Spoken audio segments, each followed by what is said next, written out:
Second, the music shall start. Search together, IPSA. We're not just a name in a directory. Local minds with national synergy.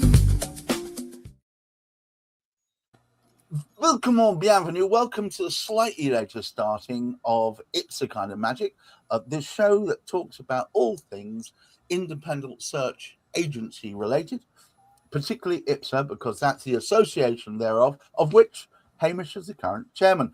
Sharon, recent a member, but has been associated through another organ for quite a number of years, so knows the ground only too well. Pleased to say, I know Hamish and Sharon personally, and I think that IPSA is the kind of organisation you want to be part of if you work as a part, want to work as part of a cooperative. In other words, you're working with each other towards the better ends. Now, that kind of brings us towards today's topic. Today's topic is partnerships with purpose. And as ever, to start us off, Hamish McClay. Well, I love your sort of obviously sort of gentlemanly education there to be able to say cooperative as opposed to cooperative. I mean, it's been cooperative in the UK for a number of years, Gareth. If you want to sort of get all fancy with your French, okay. We'll let you do that. IPSA itself has been and started off as a cooperative. As we know, I mean, Jackie, who actually advises us now, she was a founder member, yes, along with sort of 2 or 3 other people, because they found that, hey, hang on, why are we all going to these different councils when we know each other, we trust each other? Why don't you go to that council because they're close to you? You go to that council. So that's the way it started off. So it became just a sort of a friend sort of type of sort of thing. And then eventually it became a network which covered the whole of the well, it's not exactly the United Kingdom, but it does actually cover number 10 North. Most of the United Kingdom? Well, it covers number 10 North anyway, but it also includes England and Wales. So the great thing is we've got a couple of tremendous, I don't know quite how many Welsh colleagues we have, but the beauty of it is now it's all worked out. So it doesn't matter which of the councils is in England or Wales, that we have somebody who is local to that particular council. Now, the interesting thing is, and probably because Sharon just had a quiet shift, a small shift in terms of where she's actually fully operating, she's moved a little bit further north of London. So she's had an interesting journey, actually, which probably reflects what the partnership is and how good it is. Because she, in actual fact, has, having known so much about all the London sort of councils, has now actually sort of, well, she can tell us the regions, but with her insight property search, she's actually sort of moved, I was going to say moved up in the world, moved north in the world, nearer to Andy, nearer to wondrous Andy. But what we have, if you like, the core, the original core, which started off with just that 3 or 4 people, then it expanded. And then, of course, what's actually sort of happened, we've received the support of so many other people through a period of time who've actually sponsored us, worked with us. And in fact, the ones which is really, really good now, we've got more people actually sort of working with us who are not actually directly IPSA members, in that they don't just produce local authority searches or drainage and water searches. They do various other things. There's things like the insurance. We've got the tremendous support from there. We've got the tremendous support as well from the environmental searches. So the partnership is much, much more than just our original cooperative. And this is where the purpose comes in, because if these particular new colleagues that we actually have, and they have increased recently as well, if they sort of continue expanding, we'll almost have as many of those as I hope.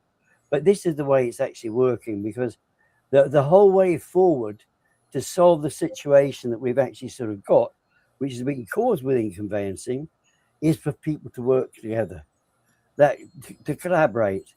I don't know if there's a French for that, Gareth. I'm sure you'll tell me if there is. But Collaboration.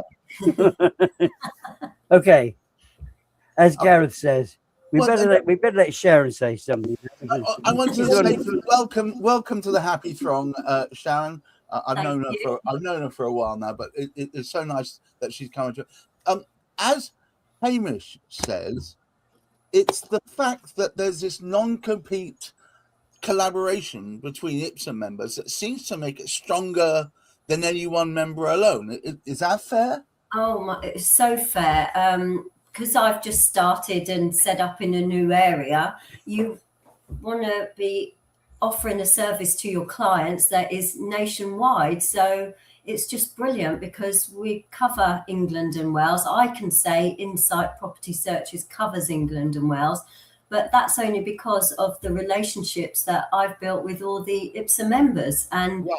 I know them, I trust their, their dedication to their knowledge and to the reports and the accuracy that they provide. So if I get a search in, say Wales or Liverpool or Manchester, I'm giving that out to the best person who's going to give me the correct report. So it safeguards my reputation and everybody else's really. And it's just wonderful to be able to set up a business and not just say, oh, I can cover Cambridgeshire, Peterborough area, but I cover the whole of England and Wales, which we do. So it's wonderful, wonderful. And I just want to quickly make this point. Sharon may be new in her own right, but she's been involved in another property search company for many years. Yes. So, and this has enabled you to understand which people to approach and how to approach them. Now, when she turned up now in the new area that she's in, does it make it easier to promote yourself if you say, look, I'm countrywide. I'm not just Exactly. Yeah, because people, everybody moves to different places, and I'm sure in these local firms that I deal with, they do have local searches, but they might have some, and it's just great to say, oh, I can deal with that, and I deal with it the way I would deal with my own searches. I know that a search I get back from an IPSA member is just going to be 100% accurate. And obviously you have to pass a very stringent test to become an IPSA member, so which I had to go through myself recently when I joined. And it is checking that we all know what we're talking about, and they don't let everybody in. No, but would you agree, Sharon, it's worth having that kind of stress test to make sure that the results are consistent? Because yes. consistent knowledge and consistent capability. Yeah, right? Local knowledge, local expertise, and that's what I promote, and that's what every IPSA member promotes. And we know from obviously I have been around for a few years, but going to the conferences and events, you meet all the other IPSA members, you strike up a relationship with them so that you trust them, and it's great. It's great support. I was going to get to that. I know you've been to a number of the IPSA conferences, the members' days, and so on. What is it you get from that experience personally? So personally, it's building, strengthening relationships so that we can farm out the work in a non-competitive way. Like you say, we're all there to help each other and support and help with problems with areas, but also it is the other parties that come and sponsor. The environmental people are a great support, because if you build relationships with them, they can help you, they can speak to your clients, they extend our product range. We can offer so much more. We've said on here many times, we're not just search providers, we're service providers, and we're here to support our clients, to offer them new things that come to the market, keep up to date of what is going on in the property market, what changes are coming our way in the home buying and selling reform. It just strengthens your knowledge. So what does that do for you? It makes you more reputable. You know what your clients are going through. You know if there's something that can help them, but also to build conversations with mortgage brokers, estate agents, and yeah, it's just brilliant. And to offer, commercial transactions, no commercial transaction is the same. We are not tied to one supplier. We look for the best report. So it's just brilliant. It's brilliant. Now, Hamish, I've got a bone to pick with you. I believe it was you that started all these inroads in bringing in external sponsorship and so on. No. Oh, Evans, no. That was actually going on before, because Right. there were a number of people who basically felt, oh, hang on, we've got some independent people here carrying out searches. I'm sure there can be some business from these particular sort of people. Now, that of course is always going to be the case, because that's to do with business.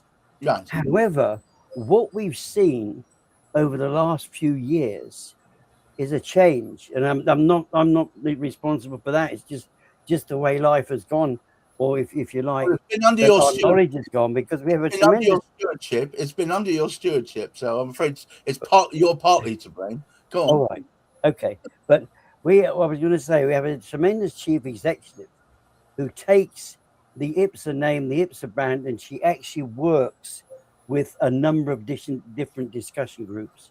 So we have the recognition there as well. Oh, And well, it's understood that's now. Heather Lead, right? Oh, yes. Excellent. Yes, as the chief. So we've reached this particular sort of situation. We're respected within the actual conveyancing community for what we actually do. We get speakers who come in, outside speakers who come in, who actually realize the value of what we do. But more importantly, we have actually brought in partners who have asked us and said, what can we do? Or how can we work together? Or others that have recognized that basically that we work with so much integrity that Right. if they, by working through us, that integrity that they have already is going to be maintained by working with us. And as Sharon said, because so many of us know each other so well, we've been actually sort of working together for a number of years now. Some of them it's a bit too long to remember, but however, it has been happening, has been going on. But this is the beauty of it. It's not just cooperative, if you like. It is whatever the French word is for the whole sort of collaboration that we actually sort of have with those partners whose products we can use, because we know we can approach the solicitor and say, are you all right with this particular sort of product? Are you all right with that particular product? Because if not, there's something we can do, and we can offer the same valuation that you've given. So you don't need to worry about your PI cover. It's well covered, because they're well covered, as well as our search is being sort of well covered. So they've got the integrity of our partnership that they can rely on, right, as well as the effect that we can actually sort of make to their businesses too. I would say, and part of all this, dare I say it, is IPSA kind of magic. This very channel, our purpose, as far as I can see, is to spread the word that there is a collaboration there, and make it so that we shine a light back on the association itself. Oh, exactly, because it is well worth shining the light. You notice it behind me. It's nearly always there, but it should have actually changed when we actually sort of changed pace. But that's another story. However, it is an important thing, because it does what we're trying to do with all of our podcasts is educational. But this one particularly is surrounded by IPSA membership.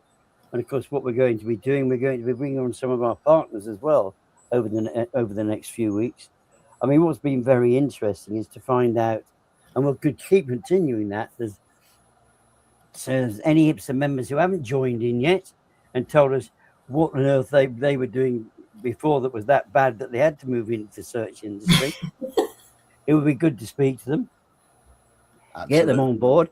But at the same time, we're going to be working with many more of our sort of corporate members to actually say, to get the light shining on them as well. Sharon, what kind of a person makes a good search agent? First of all, time delivery, I think, makes a good search agent, but really the knowledge, the expertise, the in-depth, going that extra mile, looking not just within the vicinity of the plan, but what's going on behind.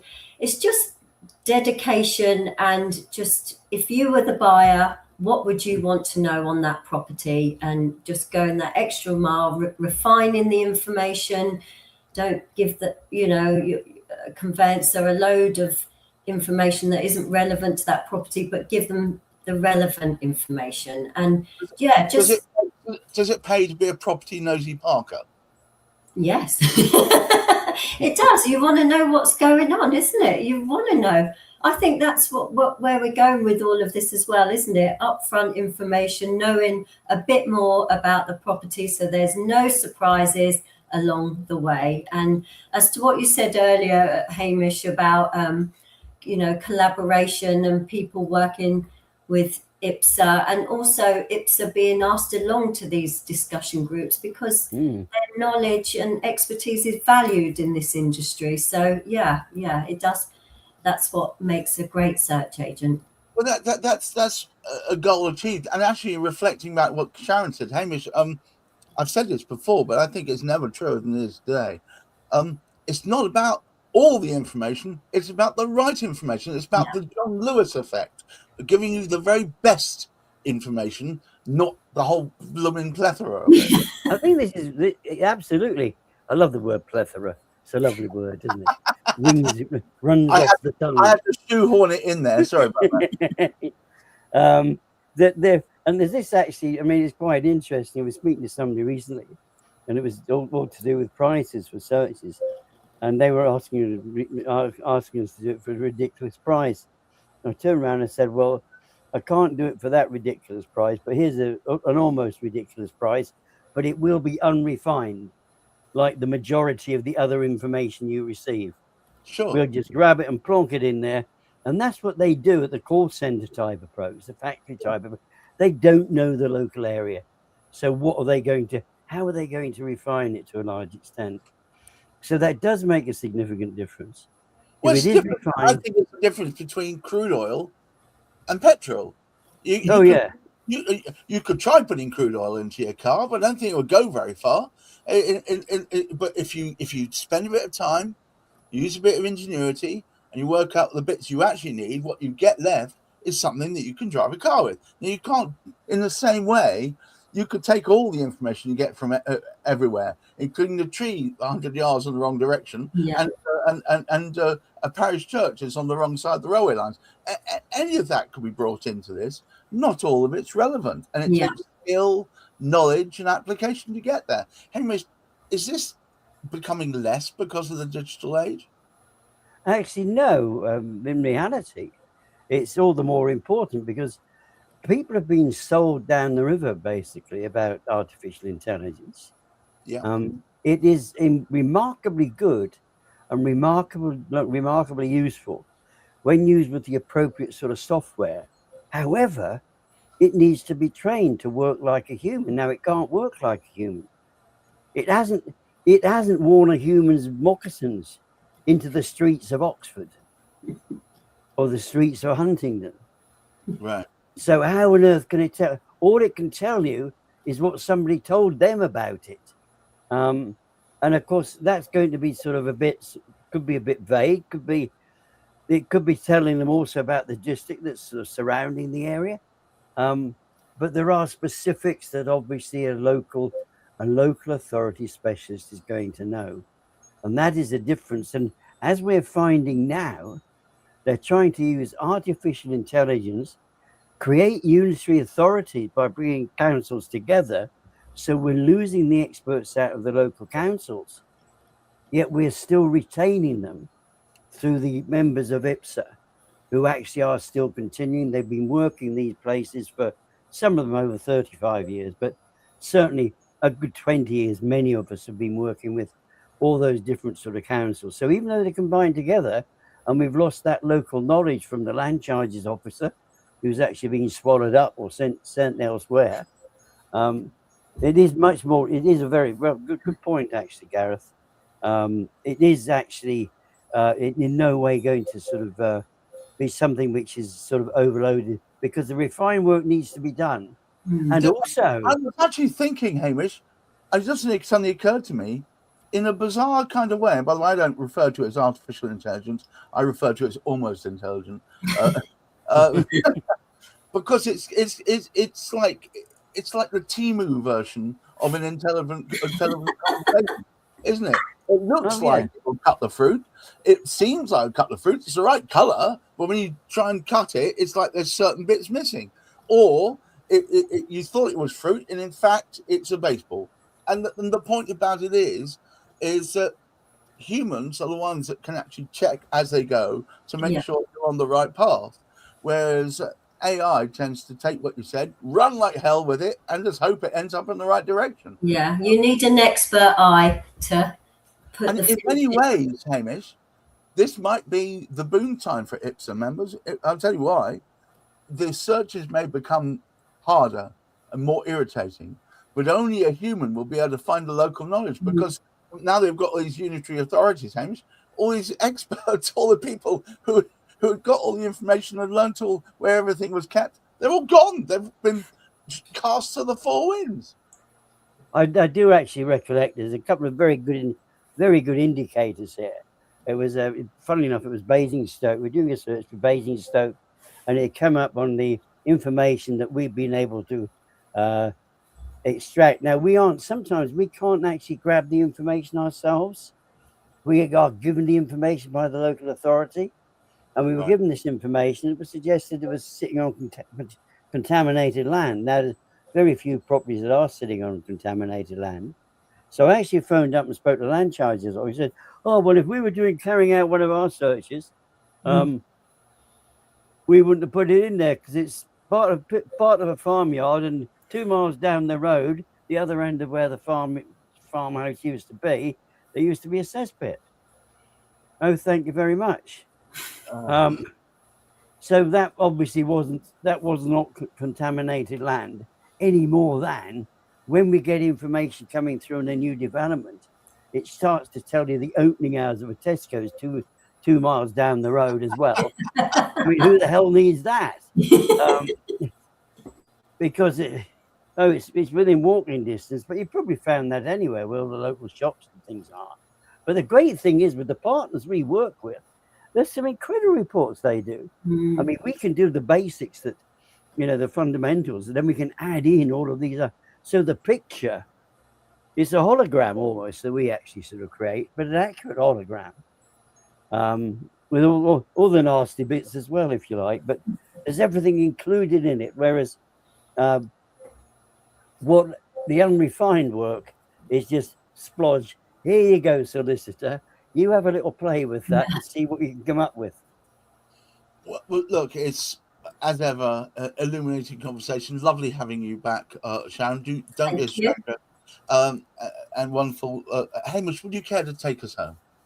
Well, I think we're pretty well there, to be quite honest, because, I mean, Sharon brought out some interesting sort of aspects there, because, if you like, being part of a collective, which she was certainly, and has been for a number of years anyway, but just taking a step sort of sideways and to come back in, she's been able to read aspects that us that have been around for too long possibly forget what it's like, because we've been in that sort of length of time, and therefore we can actually be seen, because we are independent personal search agents, and Sharon has her independent sort of company there, and she's solely independent. However, she's got people she can rely on, and I've got people I can rely on, and we all have people we can rely on, and so too can our partners. They know by putting their work with our work, they're going to get a much better picture for their particular sort of clients and our clients as well. I've always held up that IPSA is one of the purest definitions of all tides rise, all ships. And it's the very working together, the internal mechanisms of IPSA are designed so that everyone benefits. And in these times when hallucinations aren't just mental health patients, but also AI as well. Reliance on it means that you often need someone who is going to go the extra mile, going to dig in deep and find out whether that information is really needed or whether or not you need to be swamped with a bunch of pointless rubbish. Thank you once again. And well, it's very true. It's all very well having all the information, but if there's swathes of it everywhere, another good word, you sometimes find you can't see the wood for the trees. So you need experts to create that John Lewis effect, so you end up with the right information that enables you to make the right decision. Thank you once again, Hamish, for bringing such an important point to light, and Sharon for both showing your own life path and also backing this up. And to all of you out there, please don't be a stranger. If you're an IPSA member, come on. There's nothing to stop you. But Sharon, once you got in, the water's lovely, wasn't it? Exactly. Been a couple of times now. It's fine. There we go. You see, we're friendly here. Remember, we've got more property podcasting magic coming up tomorrow. We've got the bun fight that is Property Quorum. You, me, and everyone else will wonder what's going to happen next and what we'll talk about. And on Friday, we've got Cladding Matters, which is an interesting one. Edict. An ultimatum was put out that shall come to pass at 1:00 on Friday. So I suggest you're there to see what happens. Greenwich Council have stated there's nothing to see here, when in fact in their own writings they've written that certain buildings were not up to code when they were built, and now they're saying that's not the case. And we are asking to row back on their previous untrue statements, state what is true, and that way we'll be able to move on. So far, they've denied us. Let's see what happens. Do come along and watch out. 1:00 on Friday. But to all of you, please, thank you so much for being part of what is our property podcasting journey. Lots more to come. Remember, watch out. The sun is quite variable, so wear some sunscreen. Make sure you hydrate. Keep your feet on the ground. Keep reaching for the stars and look after that mental health. Bye-bye now. Bye. Local skill with national connection.